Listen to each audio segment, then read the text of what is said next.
Minute, आपका ये कहना है कि सॉलिसिटर जनरल जो थे उन्होंने कहा कि भाई आप इस केस की सुनवाई करने के लिए कॉम्पिटेंट अथॉरिटी है ही नहीं, क्योंकि ये जो जिस एक्ट की बात है इस एक्ट की विवेचना आपको करनी है, और हमारे यहाँ जो मैरिज एक्ट है वो ये है। तो ये एक्ट तो हमारा पार्लियामेंट का विषय है, पार्लियामेंट इसमें परिवर्तन करेगी, उसके बाद आप इस पर सुनवाई कर सकते हैं। अब मैं उसको ऐसे कोलैबोरेट कर रहा हूं कि मान लीजिए कि किसी व्यक्ति की हत्या हो गई, जज के सामने में मान लीजिए हत्या हो गई, और जज ये जानता है कि फलाने व्यक्ति ने इसकी हत्या कर दी है, मान लीजिए, लेकिन हत्या साबित करने के लिए आपको साक्ष्य पेश करने पड़ेंगे, है ना? और अगर आप साक्ष्य नहीं पेश कर पाएंगे तो आपका कानून कहता है कि साक्ष्य अगर नहीं है तो आप उसको सजा नहीं दे सकते हैं बिना साक्ष्य, है ना? तो वैसी केस में, जैसे कि जेसिका लाल केस में हुआ था कि जेसिका लाल केस में कोई साक्ष्य नहीं था, नहीं पेश किया गया, तो आरोपी बरी हो गया, और दूसरे दिन का हेडलाइन था no one killed Jessica though Jessica is being murdered, but no one killed Jessica. ठीक है? और उसके बाद फिर से रीओपन हुआ कि भाई क्या हुआ, साक्ष्य नहीं देने की स्थिति में। मैं सिर्फ लॉ को इंटरप्रेट कर रहा हूं कि जो हमारी अदालत है वो हमारे यहां जो कानून बना हुआ है सिर्फ उसके कस्टोडियन है, और हमारे सॉलिसिटर जनरल सिर्फ ये कह रहे थे कि ये आपके परव्यू में नहीं है आदरणीय महानुभाव, ये तो पार्लियामेंट का विषय है, पार्लियामेंट तय कर देगा जिस दिन, उसके बाद आप जो भी विवेचना करेंगे वो मान्य होगा। अब जब इस पर उनका दिस इज माय कोड, ठीक है, एक तो आपका ऑब्जेक्शन है कि इस तरह की भाषा जो है संपूर्ण आपत्तिजनक है, नंबर वन। नंबर टू, क्या ऐसा कभी कोई प्रेसिडेंट रहा है जब कानून की विवेचना के बियॉन्ड जाकर के कोर्ट ने अपना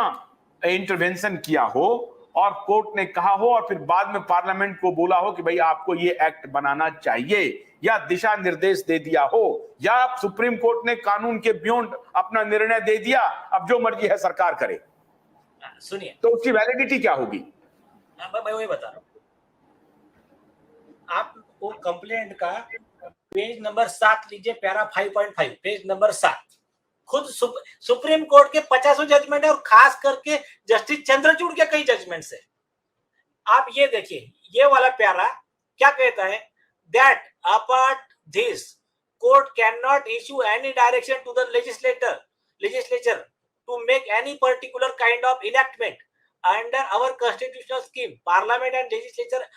assemblies exercise sovereign power to enact laws, and no outside power or authority can issue a direction to enact a particular piece of legislation. Or in Supreme Court Employee Welfare Association case, it has been held that no court can direct a legislature to enact a particular law. अभी आप देख लिया, supreme court का एक specific judgement है, ऐसे 50 judgement है। Law तो फिर ये हियरिंग इंटेलेक्चुअल डिस्कोर्स है क्या, जो आप कह रहे हैं कि it is a loss of misappropriation of fund? फिर क्या तो यार, it is going to be an intellectual discourse among 5 intellectuals and few lawyers. अरे फिर वही तो मैं कह रहा हूं कि अगर सपोज आपके पास कुछ विषय था तो आप पहले प्रिलिमिनरी ऑब्जेक्शन डिसाइड कर लेते। आपने ये सारी जनता का, सब समाज का, अरे मालूम है क्या, तुषार मेहता जी ने इतना ब्यूटीफुल आर्गुमेंट किया है, पूरा लाइव अपडेट है, पूरे केस लॉ वगैरह बताया, इवन इनके फादर जस्टिस चंद्रचूड़ का केस लॉ बताया, उसमें क्लियर कहा कि हम ऐसा कुछ कर ही नहीं सकते, और खुद सुप्रीम कोर्ट भी कन्विंस हो गया। मतलब क्या, अभी ये तो कोई बात हो नहीं सकती कि सुप्रीम कोर्ट के जज को और चीफ जस्टिस ऑफ इंडिया को ये बात पता नहीं है कि मैं लॉ नहीं बना सकता या मैं कोई डायरेक्शन नहीं दे सकता करके। तो बाद में क्या कहते हैं, चलो ठीक है, अभी हमने तो आपकी बात मान ली, हम इसमें नहीं जाएंगे, एक्ट में कुछ ये नहीं करेंगे, आप देखो ह्यूमैनिटेरियन ग्राउंड पे कुछ हो सकता है क्या, इनको इंश्योरेंस के वगैरह कुछ बेनिफिट दे सकती हो क्या? ये बात पे कोर्ट आ गया, खुद जस्टिस चंद्रचूड़ का लाइव पूरा वीडियो रिकॉर्डिंग अवेलेबल है। तो अभी बेसिक मुद्दा जो वापस आते हैं हम उस पे,